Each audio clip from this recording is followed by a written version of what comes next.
It is time for the MMA DFS strategy show right here at Awesemo.com. I am Jason Floyd. That is a fighter, Pete Rogers Jr. Pete, how you doing, man? What is going on, Jason? How are you today? I'm doing good, man. It's a Wednesday for me, which is a double podcast day for me, as did my show earlier today. Now we got our show here tonight as we get you ready for Saturday's UFC Vegas number 16. But before we get into that, let's kind of talk about what we saw last weekend, which I guess if we're going to label out a line of what last weekend was an underdog weekend, as we had 6 underdogs come in last week: Parker Porter, Bill Algea, Norman Dumont, Jonathan Pierce, Anderson Dos Santos, and Nate Maness. Nate Maness was getting controlled early on in that fight, and he comes back and wins it. Dos Santos, I mean, obviously that one did not work out for you. I wish I would have listened to my thought of Jonathan Pierce. I did not play enough of him. Norman Dumont, you mentioned about it last week on the show, the fact of you just didn't know what to expect out of her because of the lack of fight film. Algea goes out there, gets a win, and Parker Porter, who actually I spoke to a little earlier today, had a win. And I would say the interesting thing that Parker Porter mentioned to me is he's looking to get down to about 250 pounds. Wow. Yeah. Great performances all around, and 6 underdogs coming through was, it's unheard of. So, you had a weird optimal lineup. We definitely targeted the correct fights, and I know that I had some exposure set perfectly. In one of my best lineups, Parisian went out there and didn't really perform. He kind of gassed himself out in round 1.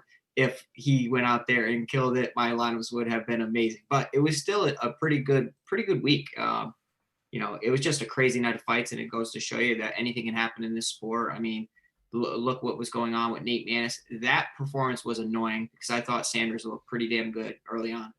Yeah, no, he was looking very good early on in that fight. But look, it's a fight game, Pete. I mean, it happens. I mean, and unfortunately, sometimes it happens. I mean, look, we've been in a time where just a lot of favorites have been coming in, but we will get you ready for this one. I texted you yesterday because yesterday was the first time I actually looked at the salaries. And so I looked at DraftKings. I was like, okay, all right. Looks kind of normal. Looks what I expect. Then I go over to FanDuel. I'm like, holy crap, they have priced up this main event. Yes, they have. And some weird salaries all around. I think it's an interesting week. I do think that a lot of the matchups are difficult to determine or have a ton of confidence in one side or another. I do think that there are some that are pretty point blank, which direction you should go. But I think that, it's going to be an interesting optimal lineup again this week. I have a feeling. Yeah. I look at that main event and I go, is it, if you tell me, if you say yes or no, that fight is in the optimal FanDuel lineup, I'd probably say no. Now, DraftKings, I think, is a totally different scenario where I think, it probably ends up in the optimal. Yeah, it's pretty hard for a 5-round fight to not be in the optimal. Of course, they're priced up 8,200, priced mid 8,200, 8,000. My least favorite salary range ever, and it comes on a very difficult main event to determine. Vettori stepping up on short notice to take on Hermansson. It's a hell of a fight, Jason. I'm extremely excited to break it down. This has been a musical chairs for Jack Hermansson, as initially scheduled to take on Darren Till. Till's out with an injury. Now steps in Kevin Holland. Kevin Holland tests positive for COVID. So Kevin Holland now is on next week's card as he's going to take on Jacare Souza. Jacare Souza was initially supposed to take on Marvin Vettori. Of course, Marvin Vettori now in this spot. And the thing that really jumped out to me about this fight is how the betting public has reacted to it. As it was initially, Jack Hermansson was the betting favorite. However, now Marvin Vettori is the betting favorite as he's a minus 135 favorite. Jack Hermansson plus 115 as we do this show. So, Pete, break this fight down for us. Well, knee-jerk reaction is when I heard that Vettori was stepping up on short notice. I texted you, and I was like, I think Vettori is a bad matchup for Hermansson. And then I started to do some digging and some research, and I started to watch some fight film and kind of going through my entire, thorough process. And I actually feel like the public, myself, maybe you, I think just everybody in general doesn't give Jack Hermansson the credit that he has deserved. within the division, because as soon as, like, the guy is an animal and he goes out there and from a striking out, standpoint, has great volume. Not the best striker in the world, but he gets it done. Everything's to set up a takedown or get the fight to the mat to basically either land ridiculous, vicious ground and pound, some of the best ground and pound out there, or work towards a choke. And the guy's submission skills are elite. I can actually say they're elite, because when you're so close to submitting Jacare Souza, one of the best grapplers ever, and he was in severe trouble. Like, Jack Hermansson is nobody to mess with on the mat. But if this was like, if Vettori had a full camp, I do think that I would be backing Vettori. Now, when a fighter is stepping up on short notice and it's a 5-round main event, you have to always take cardio into consideration, because Marvin Vettori in his career only has a 73% finish rate. It's not like he goes out there and is like a round 1, round 2 kind of guy anyways. The longer this fight goes, the more I tend to favor the experienced Jack Hermansson. I think a 5-round fight suits him well. I think he has great experience in it. It's just the stylistic matchup of Vettori's wrestling. Will it cancel out Hermansson's attempt to get it to the mat? Will Vettori, who sometimes when he gets hit, resorts to takedowns to kind of, seal rounds for himself, what happens if that happens? Because, when I saw Vettori scramble against Carl Roberson, he actually made several mistakes and would have had his back taken if Roberson was wise to it. So I think that Hermansson's the play for me. I have a slight lean towards him. I do think you have to hit this main event. So I will be like a 60-40 split for me, but I'm perfectly fine with the discount of Hermansson at 8,000 for a guy that has been training for a 5-round fight. Yeah, that DK line definitely, it did stick out to me of something that I wanted to look at there. Look, I think that, the first thing on Marvin Vettori, this is a guy that's been trying to get a top 10 fight for some time. And, if you look at, how he has talked about this, how his manager, Ali Abdelaziz, has talked about this, that they just were, top 10 guys were not taking him on. And look, he is a developing fighter. He continues to get better, training now at King's MMA under Rafael Cordero. He's becoming a better fighter. I think that on DK, I think there's some value there. FanDuel, I just don't see the value on either side, just because of pricing, $21.19 in terms of that. But I asked you this question via text message. We'll ask you here on the show. Tell me Marvin Vettori's best win. It's tough. It is definitely tough. And when I was doing the skill comparison of all of them, I definitely gave the strength of schedule to Jack Hermansson. I feel like he's fought the tougher, opponents. Because if you look at Marvin Vettori, Carl Roberson, Andrew Sanchez, Cesar Fajea, that Fajea win is probably his best win, I would imagine. Arguably, you could say that he beat Israel Adesanya. It was a very close fight. And I do think that's maybe why the betting public and people in general are all over Vettori, because you see what Adesanya has blossomed into. So everybody kind of wants that narrative. It was like the Joe Duffy, Conor McGregor effect, and it just never really materialized. But I do think Marvin Vettori is very skilled. I just feel like maybe his popularity is inflated here. Now, something to mention right now over at Awesemo.com, MMA ownership projections are free, so go over to Awesemo.com right now and check that out. Now, the co-main event, we got a light heavyweight matchup. We got OSP versus Jamal Hill, 7,800 for OSP, 8,400 for Hill. And over on the betting lines aspect, of course, you can go over to OddChopper. Check out the lines for this one. OSP plus 145, Jamal Hill minus 165. Break it down, Pete.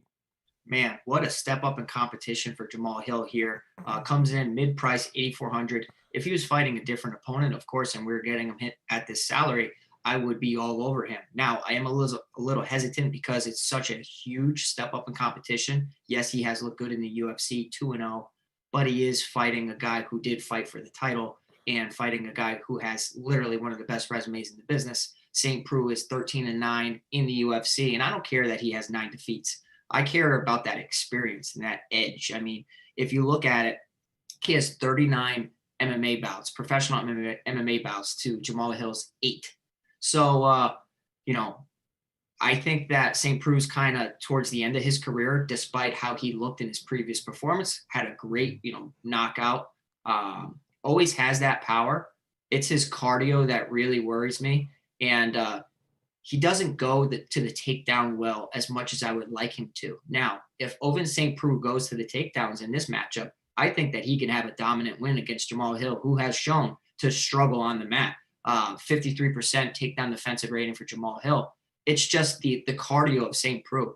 I think that, even if he does take Jamal Hill down, Jamal Hill could probably work back to his feet, possibly avoid a submission. And then I just see OSP fading. And I know that at 7,800, OSP is in consideration because of what he just did in his previous performance. And obviously the green, wrestling of Jamal Hill, you have to consider him. But for me, 8,400 for a guy that throws great straight shots, has great volume for the light heavyweight division. I think that Jamal Hill at 8,400, I think it's a nice play. Yeah, I mean, if you created a don't trust list and a trust list for this fight card, I feel like we know where OSP would be on your list. Yeah, absolutely. Because when I'm off of OSP, he goes out there and he has an incredible performance. And then when I finally decide to back him, he goes out there and he's underwhelming. So this isn't an easy fight. It's a huge step up in competition, and he should give, Jamal Hill a rude awakening. But also you have to think from the UFC perspective. I think that Hill's got a ton of buzz right now. Mm-hmm. And I really think that they're trying to build him. It just might be a little bit too much too soon. Split your exposure for this fight, but I do favor Hill. This is the MMA Strategy Show right here on Awesemo.com as we are breaking down UFC Vegas number 16, which, of course, is on Saturday night inside the UFC Apex. And when you want to get access to all the great tools and content we have over at Awesemo.com, you got to sign up for an Awesemo Plus weekly pass. You can get a weekly pass for $29.95, which gives you access to all the sports we have over there at Awesemo.com. Ownership projections, player projections, all the great tools and contents that have made Alex Awesemo Baker the #1 DFS player in the world. And if you just want an MMA weekly pass, you can get it for $8.95. You see it there right now on the screen. Sign up right now, Awesemo.com/join. Or if you go to Awesemo.com, right at the top left-hand side of the screen, you'll see Awesemo Plus. Click on that to sign up for a weekly pass. Let's move on to the fight card. We got a female fight, Montana De La Rosa taking on Talia Santos. Talia Santos over a 2-1 betting favorite in this one. She is 8,900 on DraftKings, $17 on FanDuel, and then De La Rosa 7,300 on DK, $11 on FanDuel. Pete, let me know your thoughts on this one, man.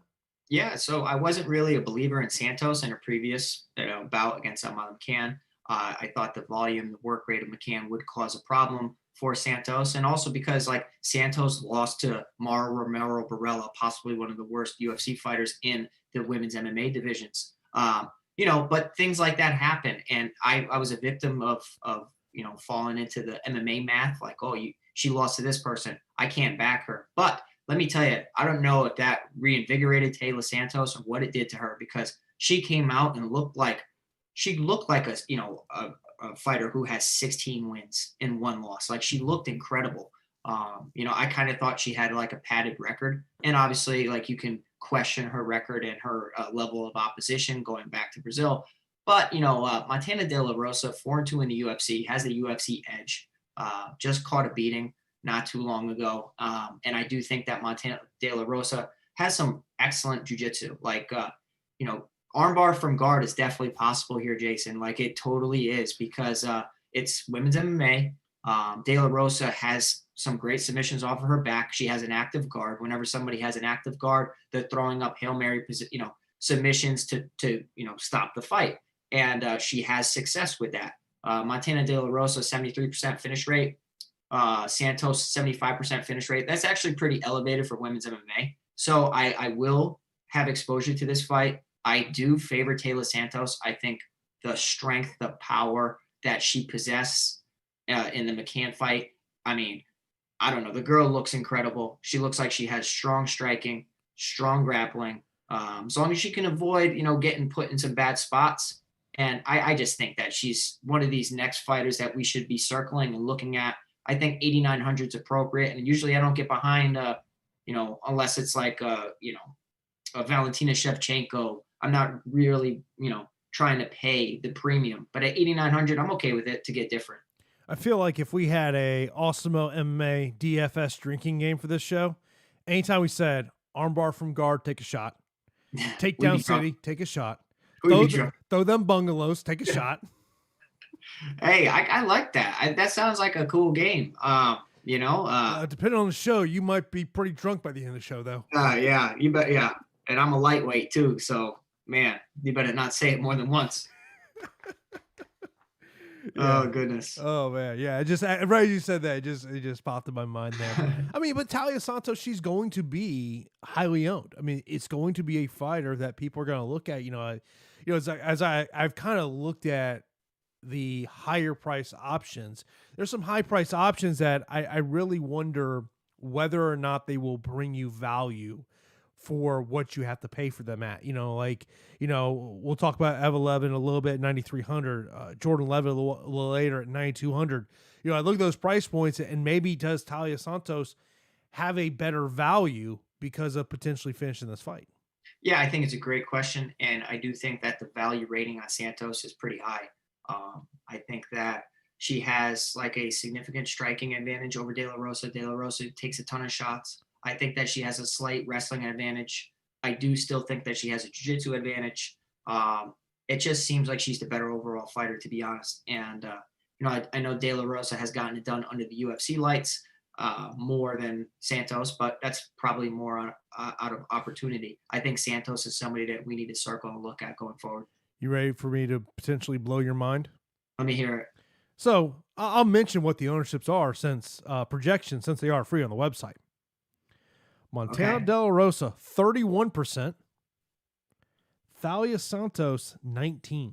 I love it. I absolutely love it, and I hope it stays like that. And let me tell you, De La Rosa is going to be popular because, people target the bottom end of heavyweight fights or bottom end of women's MMA. It has the most variance usually. I don't hate that play. I mean, Montana De La Rosa, like I spoke of, has some great submission skills. I just think that Santos is going to be too powerful for her. I think that we could be looking at a decent amount of points here. By the way, be sure to hit that thumbs up button right here on YouTube. Hit that subscribe button. Hit that notification bell so you know a new show is here. Of course, coming up after us is the PGA show, and Russell brings up the point, and it's a great point in terms of Santos. So over on FanDuel, he says Santos will get a bunch of takedown defense points on FanDuel. Great point to bring up there. Russell, Rhett says, are we assuming less ownership on Santos compared to the rest of the higher price fighters? That is what we're seeing at this point. So that's what we always talk about, is play that ownership game. Sometimes you can find yourself in a really good spot. I mean, we hope that we don't have 6 underdogs come in again this week, because if we do, probably gonna be a rough night for us again.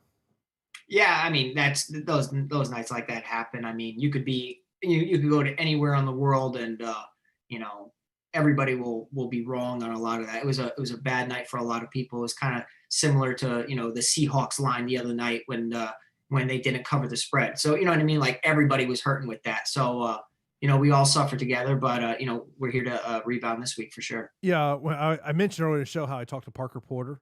Yeah. And we were talking about his game plan, and he's talking about sometimes in fights, and you know this, you got to improvise. And so I said, so how much of the fight was you improvising? What do you think he said? Probably all of it. 75%. Yeah. Let me tell you, I probably had some of my best performances when I don't think, and you just go off of instinct and kind of just change, and you go by feel instead of thought. And I think once you get to that level of feel over thought, you know that you're starting to hit your stride. I'll tell you, some of the funnest conversations I have is with coaches after a fight. Yeah. When they talk about my damn fighter just threw the window out. The game plan went out the window. I would say the percentage of fighters that follow game plans probably falls under 20%. And I think that's pretty accurate percentage. I remember Ribs telling me a story about Brennan Ward. When Brennan was fighting Syed Awad. Yeah. And Syed Awad's like, don't you want to bang? And Greg says, I look at their coach and go, well, they're with the game plan. Yeah, absolutely. And, it was smart on, his opponent's behalf of, triggering him. And, some people can get lured into a brawl, and that's what we're referring to when we mention that. Now, every week we say there's some fights that are cash fights, and some fights that are GPP fights. The next fight to me is definitely a GPP fight, and that being Roman against Allen. Roman 8,700 on DK, 7,500 for Allen, and then $16 for Roman on FanDuel, $14 for Allen there. To me, this is a fight that just go take the under 1.5 rounds. I think there's a good chance that this is going to go here, and I think Roman is the right side here. I love the the call for the under. I will say that this is a fight I will be targeting. I won't really expect too much out of an output standpoint because Roman's output isn't the best. He kind of sits back and waits, and then he got lucky. Well, I shouldn't say he got lucky, but he landed the perfect shot and the fight was over. That's not always going to happen. And I don't think that he has a striking advantage in this matchup. I do think that John Allen is pretty damn skilled coming from shoot the box, has great stand-up ability, definitely has the disadvantage on the mat against Roman Dolidze, who is an ADCC standout, all the grappling credentials in the world. I mean, the guy is one of the best grapplers on the planet. And, the fact that he is starting to develop his striking game, it means a lot. Like the guy can, he's well-rounded or getting to that point.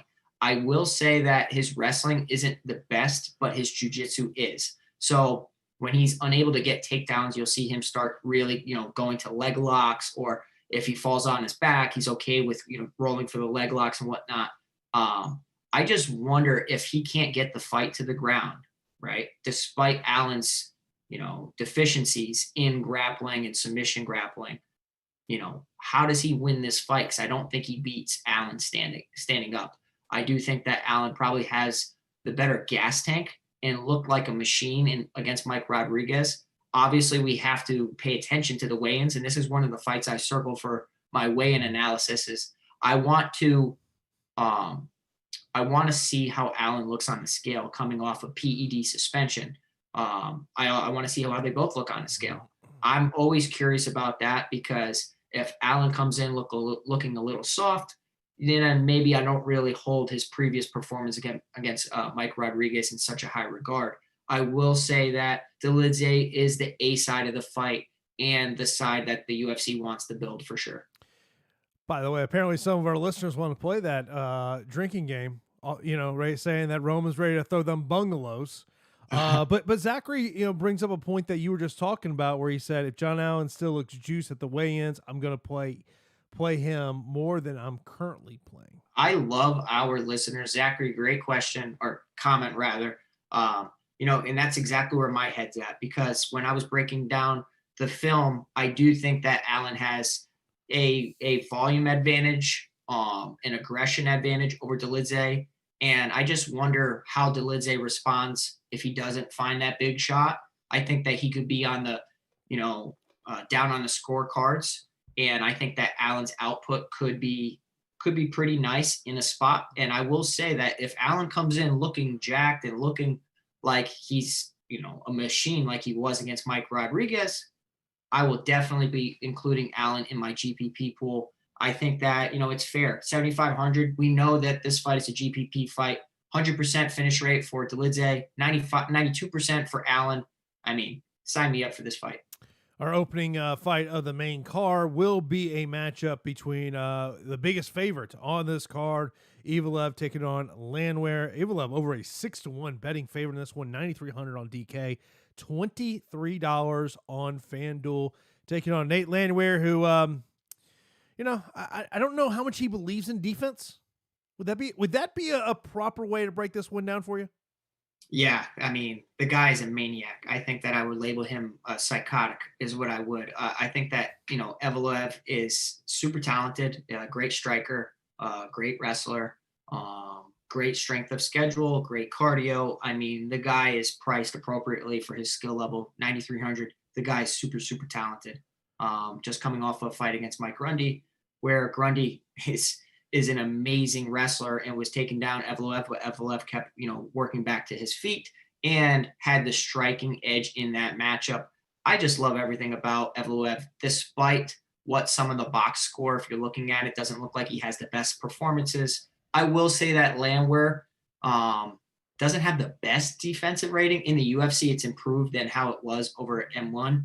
I will say, in the UFC, his takedown defensive rating, 85%. Granted, he only has 2 fights, and, one of them was against a jiu-jitsu guy. It didn't last that long. The other one was against Elkins, who actually has some pretty good wrestling.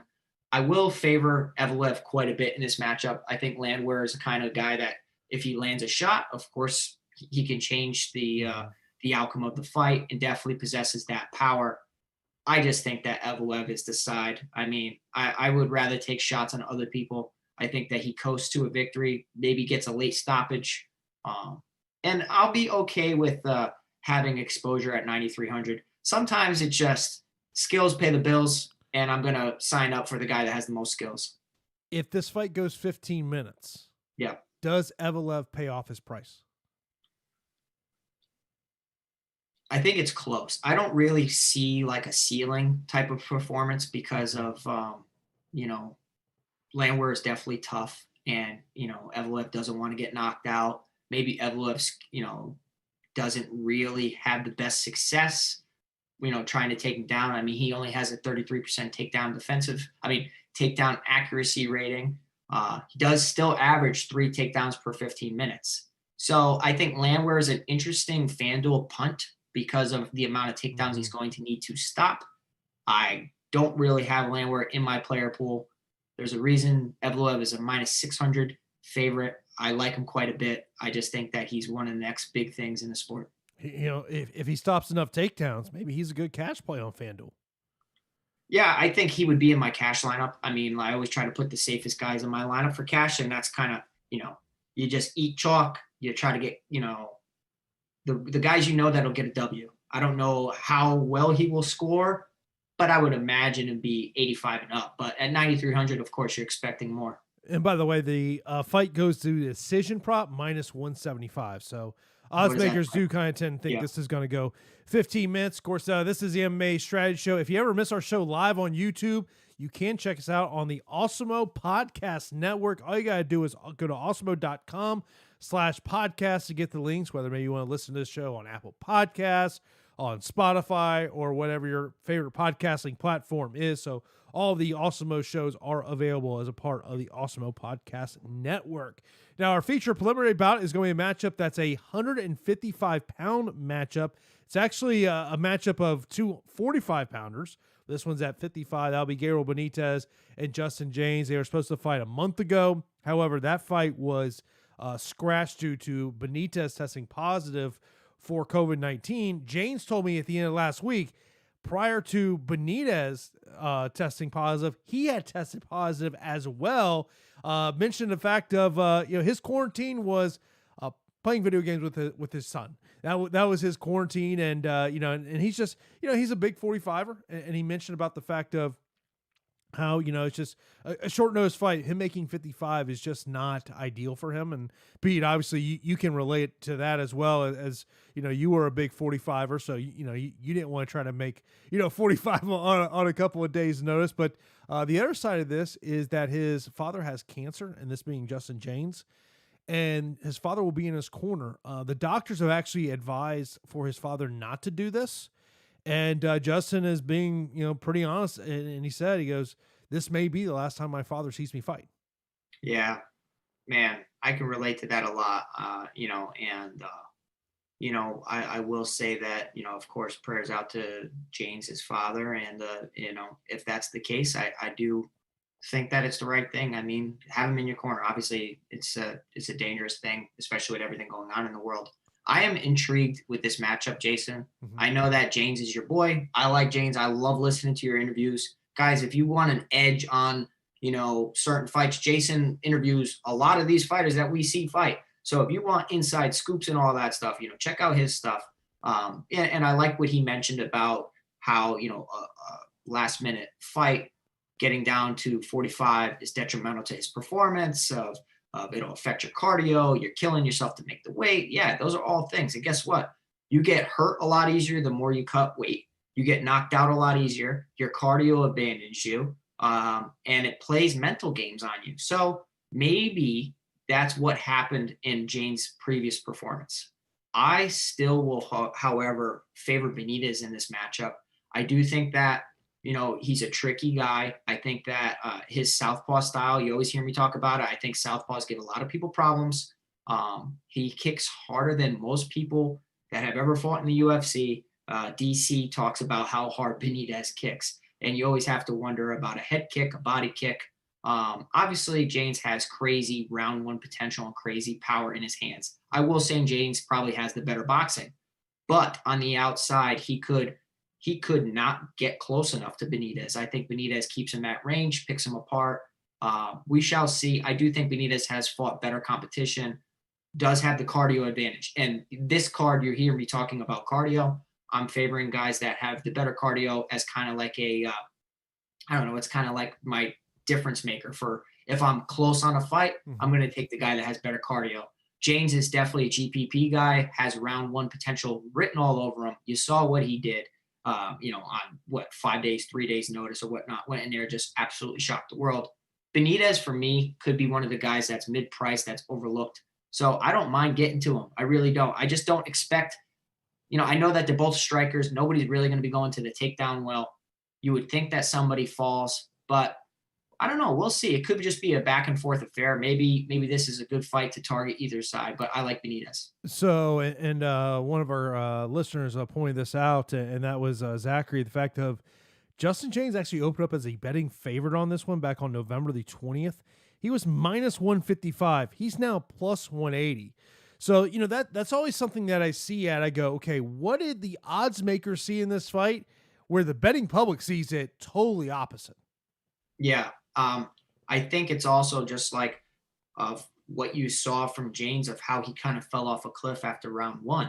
And if you think Benitez is durable, and he was very, very durable in his previous bout against Omar Morales, who hits equally as hard as Justin James, is dangerous just as much as Justin James, and he wasn't finished. I mean, when you're finished by few, I think that means something, especially in the 45, 55 pound division. I like Benitez here. I think it's a fight that I will be smashing. I think that it's a hell of a fight, and I can't wait to watch it. Let's move on to the card. A fight that we broke down a couple of weeks ago is happening now on this card. Louis Smolka and Jose Quinones. Pretty much, I think the pricing is exactly the same when we broke down this last one. And I guess I'll just leave it with this: do you have a lot of faith in Louis Smolka after missing weight by 3.5 pounds, and now he's fighting just a couple weeks later?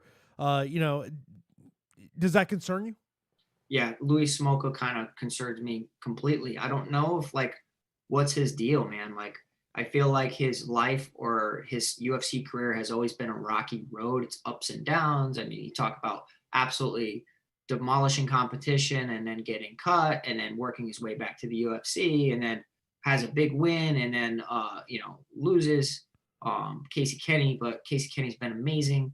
And then he misses weight and now he has to make weight again. I don't know. I just think that Smolka is just, I don't want to say a head case because I don't, I want to be respectful, but I just don't know if he's fully committed to fighting. And I don't know how serious he's taking his career or what the problem is, but it really pushes me towards Quinones. And I feel like I'm not alone on this island. It makes Quinones quite more appealing at 7,900. He's going to be my punt play of the week that I am okay with getting to. He actually holds a significant wrestling output advantage, and Smolka's defensive wrestling is pretty bad. Now, if knee-jerk reaction when I heard of this fight months ago, I thought, okay, Smolka's good enough. He's starting to really develop his hands, has some good power, always has a good submission, ability to rely on. But then I start looking at numbers and I start watching more fight film and I realize how deficient his takedown defense is. And I'm like, man, against a guy who's so control-oriented in Quinones, who also likes to stand up and trade, I think that Quinones definitely has the edge here, edge in striking, edge in wrestling. I think the cardio, both these guys, their output is crazy. But I definitely will favor Quinones here. I need a 7K guy. And with all those variables being spoke of, I like Quinones quite a bit. I want to mention this question from Matt Attack, and this was on two fires we've already talked about, but I would get your question in now. He says, would you go Benitez or Hill on FanDuel? Well, I think that well, I will say that Hill will probably have to defend some takedowns, because Ovince St. Preux, if he's smart, will not try to stand up and trade. He will try to take down Hill, who has shown terrible defensive, takedown defensive rating. So on FanDuel, I actually would say Hill in that situation, because I do think that his takedown defense will get better over time. His striking's great. He knows what he needs to work on, and FanDuel scoring is set up around takedown defensive points. So I'll tell you, and that's why I like playing on FanDuel. Yeah. Is because you can really use that to your advantage. Like, we just had Russell in the comments saying, are you joining the FanDuel train over here in terms of MMA? I don't think so. And I think I mean, I will play it every now and then, but like having Martin Day in my captain spot did not work out well for me. The guy is a super talented striker, and then he goes in there and shoots a double leg takedown. I'm like, my man, what are you doing against a black belt? And that just comes down to fight IQ. You can break down fights perfectly, but the fight IQ, my dad says, what's between your ears separates a lot of fighters. And he's talking about your brain. And I do agree with that. And that was a perfect example of that. Yeah, I mean, I think the thing is on FanDuel, and like, look, we're like everyone. We play mostly on DraftKings. But in terms of MMA, if you can find the right low price options on FanDuel that you believe can stop takedowns, it makes roster construction so easy. Now, I mean, look, if you're a GPP player, you want to go on DraftKings. That's where the bigger prize pools are. It's just the facts. Jason, you think I naturally would be good at picking FanDuel guys? Because like when I fight, I'm trying to keep the fight standing up, so I have to defend takedowns from everybody. You think that like me, I would be really good at picking FanDuel lineups, but I like going to DraftKings and targeting grapplers. Like, what the heck is going on? Identity crisis over here. Yeah, it's a different. I mean, look, if DraftKings would implement that there's some points for stopping the takedowns, oh, sign me up, man. Sign me up. I mean, and that's the thing with MMA DFS. It is so new that I think you are hearing some things of DraftKings potentially, doing some things. So yeah, because we're talking about it and it's getting to them. Let's go. We're gonna really change the landscape of MMA DFS, and it's gonna be for the better. And I can't wait to see it. Next up, we got Matt Wyman taking on Jordan Levitt. Jordan Levitt making his UFC debut. He's a 4-1 betting favorite. Is $9,200 on DK, $22 on FanDuel. So I talked to Jordan on Friday, and one of the things he talked about. He's like, look, when he was young and high school. I mean, he's only 25 years old. You forget about this. He goes, I remember 2012. I was a huge Matt Wyman fan. Now I'm taking on this guy who. Just came back from a 4-year layoff last year. And, the other big thing about Jordan, and I knew this even before this fight was booked, is he had not weight trained at all, And he talked to me about how this has been a humbling experience for him, being in Vegas and being at the PI where, he's learning the proper ways to do a bench press. But then he also says, he goes, I'm looking at how much I'm working with. He goes, then I look over at a 125-pound fighter, and they've got 3 times the weight that I have. He says it's a very humbling experience. Yeah, I can relate to that. Just early on when I was in high school and I was, kickboxing and all that, and I made my transition to MMA, I wasn't big into weights either. Graduated high school at 133 pounds at 6 foot, 6 feet tall. So I was a beanpole. So, I definitely can, relate to that. I will say that, weight training, especially, at the PI is an ego check. And of course, if you're worried about, the amount of plates that you're putting on, of course, you're going to not really have the best confidence when you're seeing people lighter than you absolutely kill the workouts. Now, in regards to this matchup, man, you're talking about a guy who has a wealth of experience in Wyman. It's crazy. He has, 10-7 in the UFC. So that's 17 more UFC fights than Levitt. And he's a plus 300 underdog. It's crazy. But it goes to show you that Wyman's really not what he used to be. In his previous bouts, he hasn't looked good at all. He's looked like a shell of himself, where he's just being absolutely controlled. He's on bottom. He's taking tons of punishment. He looks inches from being finished. The guy's never been submitted. And in a matchup like this against Jordan Levitt, who has such a strong jiu-jitsu base, I will say that Levitt has the jiu-jitsu edge here. Even though Wyman is amazing at grappling. Like Wyman will go for guillotines left and right. He used to take tons of people down. I just think that Wyman's going to be a step behind Levitt on the ground. I think Levitt's more explosive. Well, I don't know if I could put explosive in the same sentence with Levitt, but I think that he has better control and can control Wyman on the mat. Maybe he starts to integrate some ground and pound because you're probably not going to submit Wyman. Maybe if you just do a couple pitter patter shots, you could work towards a submission. But the A side is Levitt for me, and I will have minimal Wyman, probably maybe 1 or 2 lineups, just in case he pulls off the upset. Levitt did say to me, he goes, I'm preparing like the 2012 Matt Wyman's going to walk to the cage on Fight Night. Which you like hearing that mentality there. It'll be interesting to see what does his strength compare. He did mention he's put on 6 pounds of muscle, and he goes, look, I do feel much stronger in this one, but he's a young guy. I think Jordan Levitt, this is not a bad stylistical matchup for him. I think where the bad stylistical matchups will come is when he faces someone who can stop his takedowns and is a power puncher. Yeah, because Levitt's striking is absolutely horrible. I would love to see they're not the same weight class, are they? No, him and Chase Hooper are basically the same fighter. Absolutely terrible striking, amazing grappling. And you saw what happened in that bout where Chase Hooper was fighting Bruce Leroy and got just lit up because Bruce Leroy was able to avoid the takedowns, danced around him, threw him down, beat him up standing up. I don't really see Matt Wyman being able to do that. Wyman kind of welcomes grappling and is okay with being on his back, and I think he's going to be losing rounds against Levitt when he does so. Of course, you mentioned Pete talking about how big of a betting underdog Matt Wyman is. If you want to check out the betting odds for this one, go over to Awesemo.com right there at the top of the screen. You got Awesemo Odds Shopper where you can sit there and see what all the odds are, not just for MMA, NFL, NBA's right around the corner. We've had a trade tonight. Russell Westbrook is now a Washington Wizard. John Wall is now a Houston Rocket. Yeah, that one came down during the show. Yeah. Whoa. What the heck? What a big move, huh? Yeah, big move there. But if you want to check out some of the odds there, go over to Odds Shopper, where if you sign up, it's all for free. You can track your bets and also get alerts when a betting line hits a line that you're looking for. That is Awesemo Oddshopper.awesemo.com. Check it out today. Let's move on to the fight card. Fight that I'm really interested to watch, just from a fight aspect. Jimmy Fleck versus Cody Durden. Cody Durden at plus 145 betting underdog in this one. He's 7,700 on DK, 8,500 for Jimmy Fleck. Break it down for us, Pete.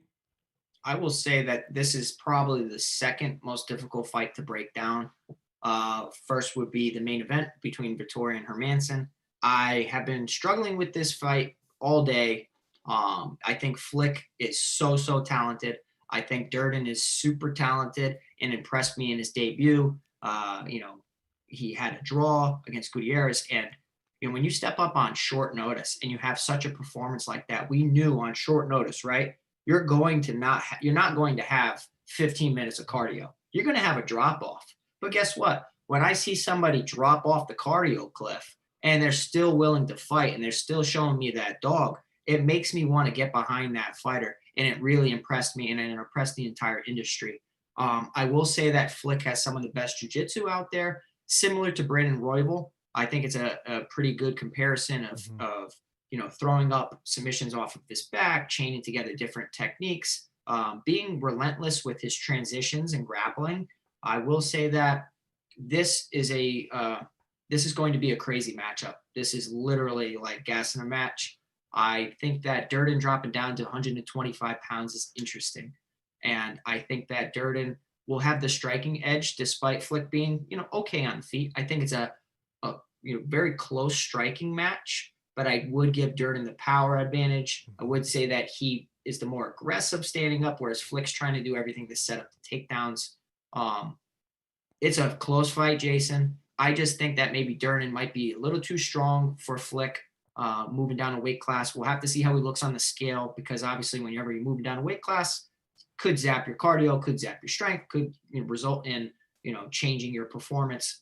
But despite Flick's crazy jiu-jitsu skills, if you look at his resume, he has been TKO'd several times and finished in the past. And if he is on bottom of Durden, I think Durden can work towards that. I think it would be very stupid of you guys to avoid Flick. I think Flick has GPP upside at 8,500, but Durden's another underdog that I think can pull off the victory, and I'm siding with Durden. Seeing a lot of chatter right now in the chat about Topuria, and let me just phrase it this way: is he your favorite 9K option? I love Topuria. I will say of the 9K options, right? I mean, I think Evloev is the safer one to get a W. Levitt is inexperienced, but Topuria is a guy that I love, and I don't want people to think that Topuria is just a wrestler, because the guy should have the striking advantage against Damon Jackson here.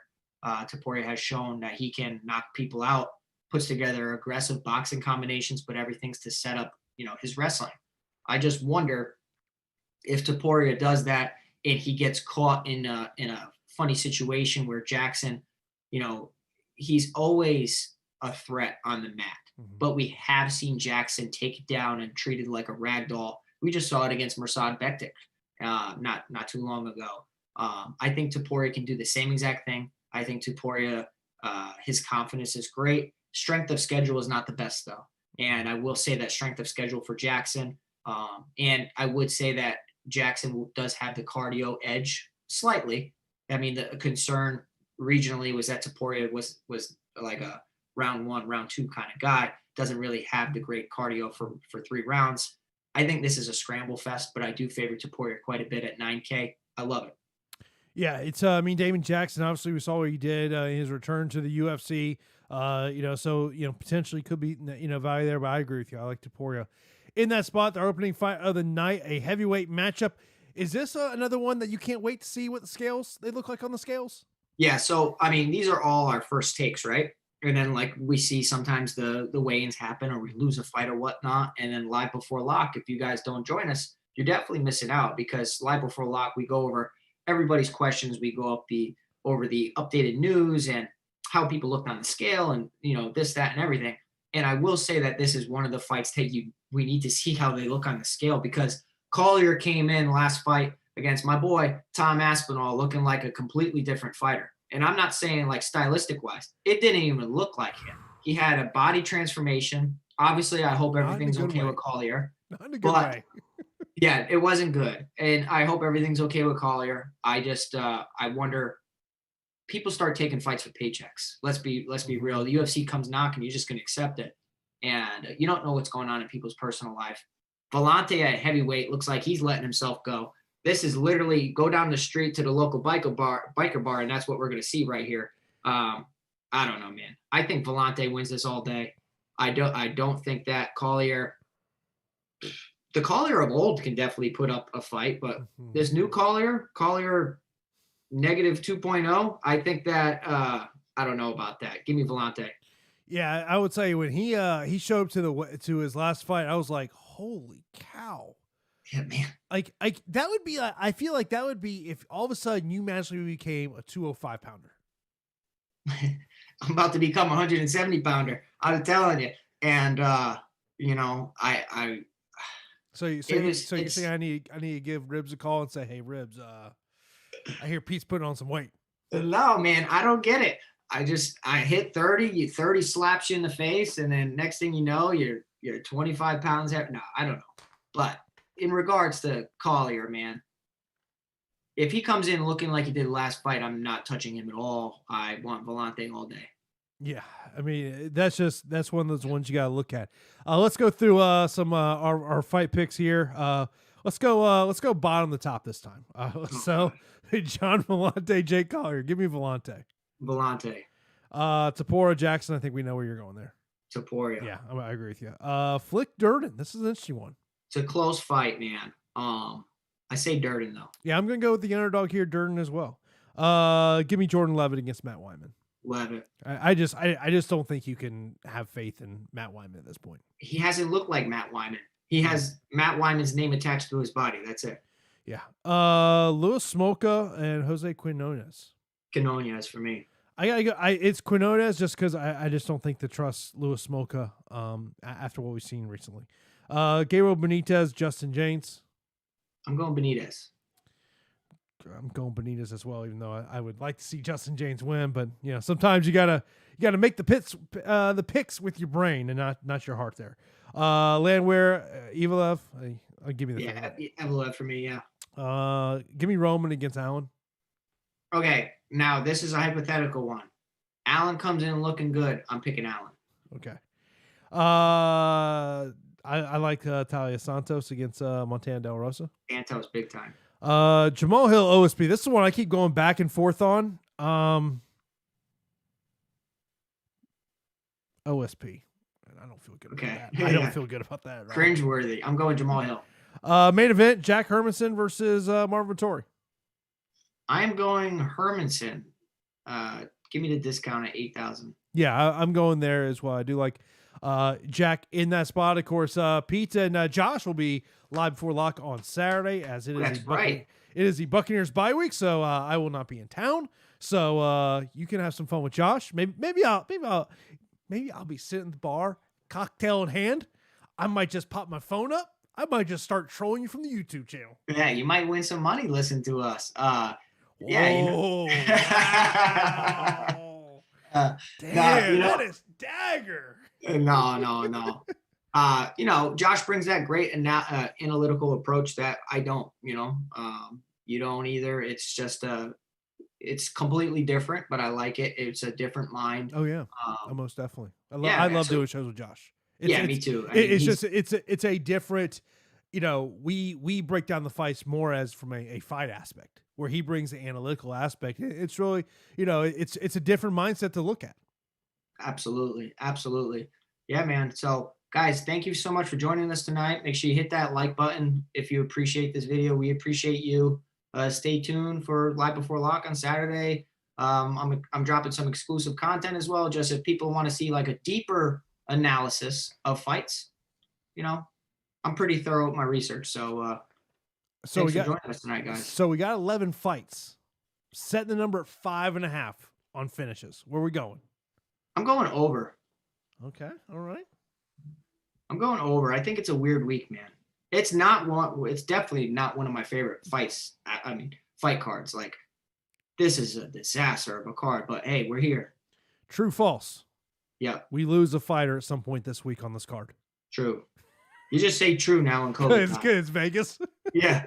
Vegas, COVID times. Absolutely. Look, I think we're gonna see more and more.